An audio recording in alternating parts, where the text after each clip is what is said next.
Welcome all. Welcome to another session of Sustainable Engineering. MCN 201, Module 1, Lecture 4. Myself Rahul Anar, Assistant Professor, Department of Mechanical Engineering, SNIT Adur. Sustainable Development Goals. Sustainable Development Goals നമ്മൾ millennium development ഗോൾസുമായിട്ടാണ് compare ചെയ്യുന്നത്. Millennium development goals എന്ന് പറയുന്നത് 2005 അത് setup ചെയ്യുന്നത്. 2050 കൂടി achieve ചെയ്യുക എന്ന രീതിയിലാണ് ആ ഡെവലപ്മെൻറ്റ് ഗോൾസ് നമ്മൾ അച്ചീവ് ചെയ്തത്. അതിനകത്തിൽ 8 ഗോൾസ് ആയിരുന്നു ഉള്ളത്. അതിൽ നിന്ന് സസ്റ്റൈനബിൾ ഡെവലപ്മെൻറ്റ് വരുമ്പോൾ 2050 സെറ്റ് ചെയ്യുന്നത്. 2050 സെറ്റ് ചെയ്യുമ്പോൾ അതിനകത്തിൽ 17 ഗോൾസ് ആണ് ഉള്ളത്. 17 ഗോൾസ് എന്ന് പറയുന്നത് it's a blueprint to achieve the better and more sustainable future for all എന്നാണ് പറയുന്നത്. ഒരു നല്ല ബെറ്റർ ആയിട്ടുള്ള ഫ്യൂച്ചറും അത് സസ്റ്റൈനബിൾ ആയിട്ടുള്ള ഫ്യൂച്ചർ നമ്മൾ എന്ത് ചെയ്യുന്നത് എല്ലാവർക്കും പ്രൊവൈഡ് ചെയ്യണം എന്നുള്ള രീതിയിൽ സെറ്റ് ചെയ്തൊരു ഗോളാണ്. 2015 യുണൈറ്റഡ് നേഷൻസ് ജനറൽ അസംബ്ലിയാണ് അത് സെറ്റ് ചെയ്യുന്നത്. ടു അച്ചീവ് ഇൻ 2030 കൂടി അച്ചീവ് ചെയ്യുക എന്ന രീതിയിലാണ്. അതിനകത്തിലെ ടാർഗറ്റ്സും അതുപോലെ തന്നെ കീ ഇൻഡിക്കേറ്റേഴ്സ് ഉണ്ട്. സസ്റ്റൈനബിൾ ഡെവലപ്മെൻറ്റ് ഗോൾസിനകത്തിലും ഈ പറയുന്ന പോലെ തന്നെ നേരത്തെ നമ്മൾ മില്ലേനിയം MDGs പറഞ്ഞ പോലത്തെ തന്നെ ഗോൾസിന് വീണ്ടും സബ് ഡിവിഷനായിട്ട് ടാർഗറ്റ്സ് ഉണ്ട്. ആ ടാർഗറ്റ്സിന് വീണ്ടും സബ് ഡിവിഷൻസിനായിട്ട് ഇൻഡിക്കേറ്റേഴ്സും ഉണ്ട്. അപ്പം ഇതെല്ലാം യൂസ് ചെയ്യുന്ന ഇൻഡിക്കേറ്റേഴ്സ് യൂസ് ചെയ്യുന്നതെന്ന് പറയുന്ന ഈ ഗോൾസിൻ്റെ അച്ചീവ്മെൻറ്റ്സിന് വേണ്ടിയുള്ള അതിൻ്റെ പ്രോഗ്രഷന് വേണ്ടിയുള്ള മെഷേഴ്സ് ആയിട്ടാണ് നമ്മൾ എന്ത് ചെയ്യുന്നത് ഈ ഇൻഡിക്കേറ്റേഴ്സ് നമ്മൾ യൂസ് ചെയ്യുന്നത്. സസ്റ്റൈനബിൾ ഡെവലപ്മെൻറ്റിൻ്റെ ഗോൾസ് ഈ ഒരു പോസ്റ്റർ എന്ന് പറയുന്നത് യുണൈറ്റഡ് നേഷൻസിൻ്റെ ഹെഡ് ക്വാർട്ടേഴ്സിൽ ഈ ഒരു പോസ്റ്റേഴ്സും ഉണ്ട്. നേരത്തെ MDGs കാര്യം പറഞ്ഞ പോലെ തന്നെ സെയിം ഗോൾസ് തന്നെ ഇവിടെയും ഉണ്ട്. പക്ഷേ ഇതിനൊക്കെ ഒരു സബ് ഡിവിഷൻ പോലെ എന്ന് പറയുമ്പം ഓരോ ഏരിയയും കോൺസെൻട്രേറ്റ് ചെയ്തുള്ളതാണ് എന്നത് സസ്റ്റൈനബിൾ ഡെവലപ്മെൻറ്റ് ഗോൾസ് എന്ന് നമുക്ക് പറയാം. അതിൽ ഫസ്റ്റ് വൺ ആണ് നോ പോവർട്ടി എന്ന് പറയുന്നത്. Second one zero anchor. നേരത്തെ ഈ ഫസ്റ്റും സെക്കൻഡും എന്ന് പറയുന്നത് കമ്പൈൻ ചെയ്തുള്ള ഒരു എണ്ണമായിരുന്നു MDGs. ഇവിടെ വരുമ്പം നോ പോവർട്ടി എന്ന് പറയുന്ന ഒരെണ്ണവും സീറോ ആങ്കർ എന്ന് പറയുന്ന രണ്ടാമത്തെ ഗോളുമായിട്ട് മാറുന്നു. പിന്നെ മൂന്നാമത്തെ ഗോളാണ് ഗുഡ് ഹെൽത്ത് ആൻഡ് വെൽബീങ് എന്ന് പറയുന്നത്. ഗുഡ് ഹെൽത്ത് ആൻഡ് വെൽബീങ് എന്ന് പറയുന്ന ഒരു പുതിയ കൺസെപ്റ്റാണ്, അല്ലെങ്കിൽ പുതിയ ഗോളാണ് ഇതിനകത്ത് വരുന്നത്. നാലാമത്തെ എന്ന് പറയുമ്പം ഈ ക്വാളിറ്റി എഡ്യൂക്കേഷൻ മില്ലേനിയം ഡെവലപ്മെൻറ്റ് ഗോൾസിനകത്തിലെന്ന് പറയുമ്പം അവിടെ നമുക്ക് പ്രൈമറി എഡ്യൂക്കേഷൻസ് പ്രൊവൈഡ് ചെയ്യുക എന്ന് മാത്രമായിരുന്നു. ഇവിടെ വരുമ്പോൾ ക്വാളിറ്റി എഡ്യൂക്കേഷൻ പ്രൊവൈഡ് ചെയ്യുക എന്ന രീതിയാണ്. അഞ്ചാമത്തേന്ന് പറയുന്നത് ജനറൽ ഇക്വാളിറ്റി എന്ന് മാത്രമേ ഉള്ളൂ ഇവിടെ. പക്ഷേ നേരത്തേനകത്തിലുള്ളതിനകത്തിൽ MDGs എന്ന് പറയുന്നത് ജനറൽ ഇക്വാലിറ്റിയും ഉണ്ട്, അതുപോലെ തന്നെ വുമൺ എംപവർമെൻറ്റും ഉണ്ട്. ഇവിടെ സെപ്പറേറ്റ് ആയിട്ട് റെഡ്യൂസ് ഇൻഇക്വാലിറ്റി എന്ന് പറഞ്ഞുകൊണ്ടാണ് വുമൺ എംപവർമെൻറ്റിനെ കാണിച്ചിരുന്നത്. ഇവിടെ വുമൺ എംപവർമെൻറ്റ് മാത്രമല്ല 10 പല കേസസ് വരുന്നുണ്ട്. കാസ്റ്റിൻ്റെ റിസർവേഷനും അങ്ങനത്തെ കാര്യങ്ങളും എല്ലാം കൂടെ ചേർത്താണ് ഈ പറയുന്ന റെഡ്യൂസ് ഇൻഇക്വാലിറ്റി എന്ന് പറയുന്നത്. ആറാമത്തേന്ന് പറയുന്നത് clean water and sanitation, providing clean water and sanitation for all. പിന്നെ ഏഴാമത്തേന്ന് പറയുന്നത് അഫോർഡബിൾ ആൻഡ് ക്ലീൻ എനർജി. സസ്റ്റൈനബിളിൻ്റെ ഒരു കേസാണ് ക്ലീൻ എനർജി, അതുപോലെ തന്നെ അഫോർഡബിൾ ആയിട്ടുള്ളതും ക്ലീൻ ആയിട്ടുള്ള എനർജീസും പ്രൊവൈഡ് ചെയ്യുക. എട്ടാമത്തെയാണ് decent work opportunity and economic growth. ഒരു നല്ല വർക്ക് ഓപ്പർച്യൂണിറ്റി പ്രൊവൈഡ് ചെയ്യുമ്പോൾ തന്നെ ആ നേഷൻസിൻ്റെ എക്കണോമിക്കൽ ഗ്രോത്ത് ഇൻക്രീസ് ചെയ്യും. ഒമ്പതാമത്തെയാണ് ഇൻഡസ്ട്രി ഇന്നോവേഷൻ ആൻഡ് ഇൻഫ്രാസ്ട്രക്ചർ. ഇൻഡസ്ട്രീസിൻ്റെ ഡെവലപ്മെൻറ്റ്, പുതിയ ഇന്നോവേഷൻസ്, ഇൻഫ്രാസ്ട്രക്ചേഴ്സ് ഇതെല്ലാം കൂടി ഇൻക്ലൂഡ് ചെയ്യുന്നതാണ് ഒമ്പതാമത്തെ ഗോൾ എന്ന് പറയുന്നത്. പത്താമത്തെ നേരത്തെ പറഞ്ഞ പോലെ റെഡ്യൂസിങ് ഇൻഇക്വാലിറ്റി, വുമൺ എംപവർമെൻറ്റും ഉണ്ട്, അതുപോലെ തന്നെ ഡിഫറെൻറ്റ് ലെവൽസ് ഓഫ് പീപ്പിൾസിൻ്റെ ആ ലെവല് നമ്മൾ എന്ത് ചെയ്യുക, ആ ഗ്യാപ്പ് റെഡ്യൂസ് ചെയ്യുക. ജനറേഷൻ ഇക്വാലിറ്റി എന്ന് പറയുന്ന ആ കൺസെപ്റ്റ് തന്നെയാണ്. 11ാമത്തെയാണ് സസ്റ്റൈനബിൾ സിറ്റി ആൻഡ് കമ്മ്യൂണിറ്റി എന്ന് പറയുന്നത്. സസ്റ്റൈനബിൾ ആയിട്ടുള്ള സിറ്റീസും കമ്മ്യൂണിറ്റീസും പ്രൊവൈഡ് ചെയ്യുക. 12ാമത്തേത് റെസ്പോൺസിബിൾ കൺസപ്ഷൻ ആൻഡ് പ്രൊഡക്ഷൻസ്. 13ാമത്തേതാണ് ക്ലൈമറ്റ് ആക്ഷൻ, ഡിസാസ്റ്റേഴ്സ് മാനേജ്മെന്റ്, അതുപോലെ തന്നെ ക്ലൈമറ്റ് ചേഞ്ചസ്, അതൊക്കെ നമുക്ക് എന്ത് ചെയ്യാം, പ്രെഡിക്റ്റ് ചെയ്യുക. അതിനനുസരിച്ചുള്ള ആക്ഷൻസ്, ഡിസാസ്റ്റേഴ്സ് മാനേജ്മെന്റ്സ് ഉണ്ട്, റിലീഫുകളുണ്ട്, ഡിസാസ്റ്റേഴ്സ് റിലീഫുകൾ, ഇതെല്ലാം എന്ത് ചെയ്യുക, ആ ഗോൾസ് അറ്റൈൻ ചെയ്യുക. 14ാമത്തേതാണ് ലൈഫ് ബിലോ വാട്ടർ എന്ന് പറയുന്ന മറൈൻ ലൈഫിന്റെ പ്രൊട്ടക്ഷൻ, അതിന്റെ ഇംപ്രൂവ്മെന്റ്, അതിന്റെ ഡെവലപ്മെന്റ്, ആ എക്കോസിസ്റ്റത്തിന്റെ ഡെവലപ്മെന്റ് കാര്യങ്ങളെല്ലാം. 15 ലൈഫ് ഓൺ എർത്ത് എന്ന് പറയുമ്പോൾ ഏരിയലായിട്ടും അതുപോലെ തന്നെ ടെറസ്ട്രിയൽ ആയിട്ടും ഉള്ള ലൈഫിന്റെ സസ്റ്റൈനബിൾ ഡെവലപ്മെന്റ്സ് ആണ്. എക്കോസിസ്റ്റം അതുപോലെ തന്നെ ഹ്യൂമൻ ബീയിങ്സിന്റെ സോഷ്യൽ ഡെവലപ്മെന്റ്സും കാര്യങ്ങളും ഒക്കെയാണ്. 16 peace, justice and strong institution, ഒരു പീസ് ആയിട്ടുള്ള ജസ്റ്റിസ് ആയിട്ടുള്ള സ്ട്രോങ് ഇൻസ്റ്റിറ്റ്യൂഷൻസ് പ്രൊവൈഡ് ചെയ്യുക എന്ന് പറയുമ്പോൾ ഈക്വൽ ലോസ്, എല്ലാവർക്കും ഒരുപോലത്തെ ലോസ്. പിന്നെ പാർട്ണർഷിപ്പ് ഫോർ ഗോൾസ് ആണ് 17th വൺ എന്ന് പറയുമ്പോൾ എല്ലാ നേഷൻസും എന്ത് ചെയ്യാണ്, അങ്ങോട്ടും ഇങ്ങോട്ടും വിട്ടുവീഴ്ചകൾ ചെയ്തോ അല്ലെങ്കിൽ ഒരു ജോയിന്റ് വെഞ്ചർ ആയിട്ട് തന്നെ എന്ത് ചെയ്യുക, ബാക്കിയുള്ളവരെ ഹെൽപ്പ് ചെയ്യുക എന്നുള്ളതാണ് partnership for all for the goals എന്ന് പറയുന്നത്. ഈ കാര്യങ്ങൾ തന്നെയാണ്, ഈ നമ്മൾ നേരത്തെ ഡിസ്കസ് ചെയ്ത കാര്യങ്ങൾ തന്നെയാണ് എന്ത് ചെയ്യുന്നത്, ഡെവലപ്മെന്റ് ഗോൾസ് ആയിട്ട് ഈ സ്ലൈഡ്സിലുള്ളത്. No poverty, zero hunger, good health and wellbeing, quality education, general equality, clean water and sanitation, affordable and clean energy, decent work opportunity and economical growth, industrial development, innovation, create innovations and infrastructures, reduce inequality, women empowerment, all sustainable cities and communities, responsible consumption and production, climate action, life below water, marine life, life on earth, peace, justice and strong institutions, laws, international laws, laws between the nations, partnership for the goal, achieving the goals. The nation should have 2 or more nations should form a joint ventures, or the full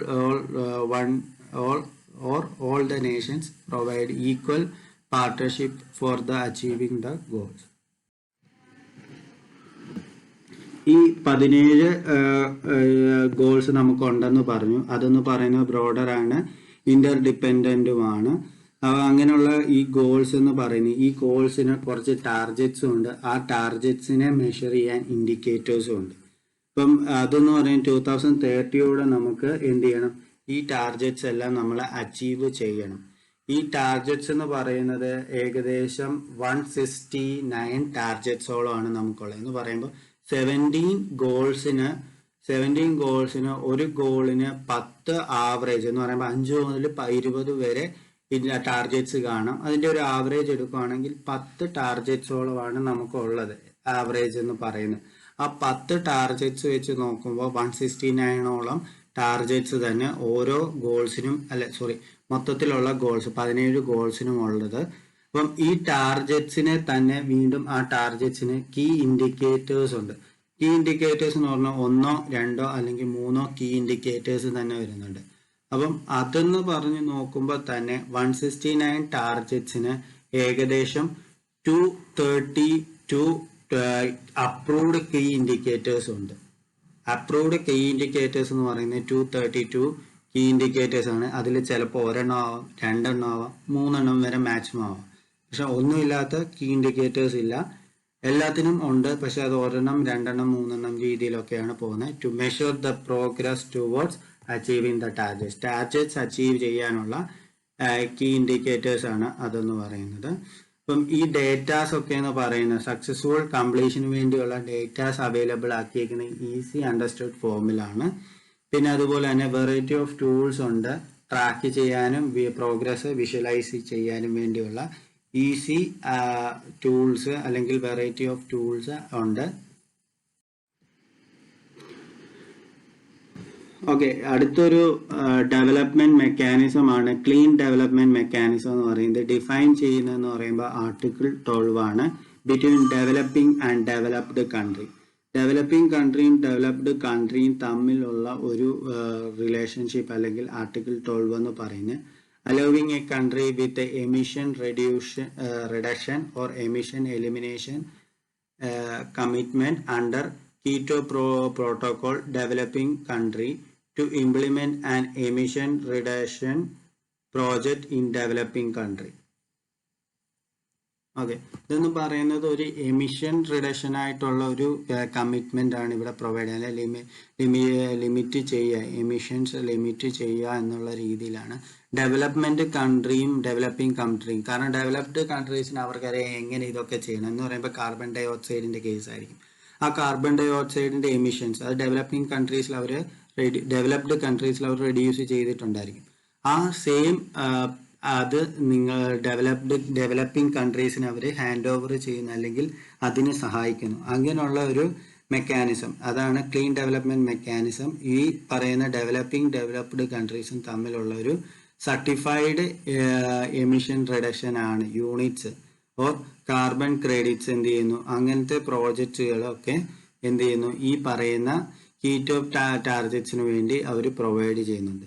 CDMEB എന്ന് പറയുമ്പോൾ clean development mechanism emission board controls and monitors the implementation of CDM, clean development mechanism control ചെയ്യുന്ന CDMEB ആണ്, emission board ആണ്. It helps the non-annexed parties to achieve sustainable development. Non annexure ആയിട്ടുള്ള പാർട്ടീസിനെ sustainable developments achieve ചെയ്യാൻ help ചെയ്യുന്നുണ്ട്. And annexure parties to accomplish their qualified emission limit and reduce the commitments.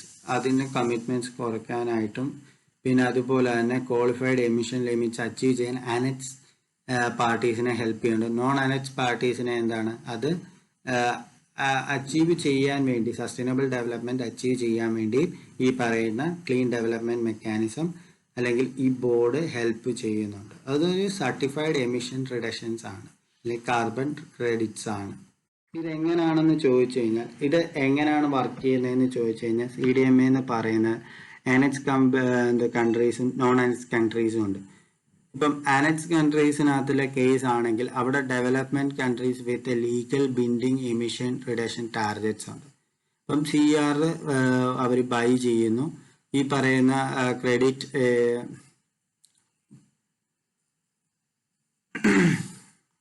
Our buy ചെയ്യുന്നു project based on developing countries. Low cost investments എന്ത് ചെയ്യുന്നു, ആ കൺട്രീസിൽ അവർ ഇങ്ങോട്ട് provide ചെയ്യും. CDMA അങ്ങോട്ട് ഇവർക്ക് എന്ത് ചെയ്യാണ്, ഡെവലപ്പിംഗ് കൺട്രീസിന്റെ പ്രോജക്ട്സും കാര്യങ്ങളും കൊടുക്കുന്നു, അല്ലെങ്കിൽ അവരൊരു ലോ കോസ്റ്റ് ഇൻവെസ്റ്റ്മെന്റ്സ് നടത്തുന്നു. അപ്പം ഇതിനകത്തിൽ വരുന്നതെന്ന് പറയുമ്പോൾ കാർബൺ സിങ്ക് ആയിട്ടുള്ള പ്രോജക്ട്സ്, കാർബണിന്റെ എമിഷൻസ് അങ്ങനത്തെ കാര്യങ്ങൾക്കൊക്കെ വേണ്ടിയാണ് CDM യൂസ് ചെയ്യുന്നത്. CDM എന്ന് കേൾക്കുമ്പോൾ കാർബൺ ഡെവലപ്മെന്റ് മെക്കാനിസം എന്ന് ഉദ്ദേശിക്കുക ക്ലീൻ ഡെവലപ്മെന്റ് മെക്കാനിസം ആണ്. അതുപോലെ തന്നെ GHG എമിഷൻ റിഡക്ഷൻ പ്രോജക്ട്സിനൊക്കെ പ്രൊവൈഡ് ചെയ്യുന്നുണ്ട്. ഇനി നോൺ എനർജി കമ്പനീസിലാണെങ്കിൽ അവിടെ ഡെവലപ്പിംഗ് കൺട്രീസ് ആണ്, without legally ബിൻഡിങ് emission reduction targets ഉണ്ട്. അവിടെ എന്ന് പറയുമ്പം അഡീഷണൽ ആയിട്ട് റവന്യൂ CERSന് വേണ്ടിയുള്ള അഡീഷണൽ റവന്യൂസ് CDMA കൊടുക്കുന്നുണ്ട്. പിന്നെ അതുപോലെ തന്നെ plans and implemented CDM projects and activity within the ബൗണ്ടറിയിൽ തന്നെ ഈ പറയുന്ന പ്ലാൻസ് ആൻഡ് ഈ ഇംപ്ലിമെന്റേഷൻസ് നടത്തുന്നുണ്ട്. CDMA defines in the Article 12 of the protocol was intended to meet two objectives. രണ്ട് ഒബ്ജക്റ്റീവ്സ് ആണുള്ളത്. ഒന്നെന്ന് പറയുന്നത് it assist parties not included in annex 1. Annex 1 include ചെയ്യാത്ത പാർട്ടീസിനെ in achieving sustainable development in contributing to ultimate objective of United Nations Framework Convention on Climate Change, which is to be prevented and dangerous climate change to assistant parties included in the annex in achieving compliance with the qualified emission limitation and reduced committees. Greenhouse gas emissions അത് reduce ചെയ്യാനുള്ള അത് help ചെയ്യുന്നുണ്ട്. അതാണ് രണ്ടാമത്തേതെന്ന് പറയുന്നത്. First one എന്ന് പറയുന്നത് അതുപോലെ തന്നെ ഈ പറയുന്ന സസ്റ്റൈനബിൾ ഡെവലപ്മെന്റ് അൾട്ടിമേറ്റ് അത് എൻഡേഞ്ചറസ് ആയിട്ടുള്ള ക്ലൈമറ്റ് ചേഞ്ചസ് അതിനൊക്കെ വേണ്ടിയുള്ള സസ്റ്റൈനബിൾ ഡെവലപ്മെന്റിന് അത് ഫസ്റ്റ് വൺ ഹെൽപ്പ് ചെയ്യുന്നുണ്ട്. അത് അച്ചീവിങ് എന്താണ് സസ്റ്റൈനബിൾ ഡെവലപ്മെന്റ് ഡേഞ്ചറസ് ആയിട്ടുള്ള ക്ലൈമറ്റ് ചേഞ്ച്. സെക്കൻഡ് വൺ എന്ന് പറയുന്നത് compliance with qualified emission limit and reduction committees എന്ന് പറയുന്ന greenhouse gas emission caps provide ചെയ്യുന്നുണ്ട്. Greenhouse gas emission cap, അത് ഗ്രീൻ ഹൗസ് എമിഷൻസ് ഉണ്ടെങ്കിൽ അത് കുറയ്ക്കാൻ അത് ഹെൽപ്പ് ചെയ്യുന്നുണ്ട്. Annex parties are the countries listed in annex of the treaty and the industrialised countries. Non annex countries are developing countries. Annex 1 എന്ന് പറയുന്നത് അത് developed countries ആണെന്ന് പറയാം, അല്ലെങ്കിൽ ഇൻഡസ്ട്രിയലൈസ്ഡ് കൺട്രീസ് ആണെന്ന് പറയാം. നോൺ ആനക്സ് എന്ന് പറയുന്നത് അത് ഡെവലപ്പിംഗ് കൺട്രീസ് ആണ്.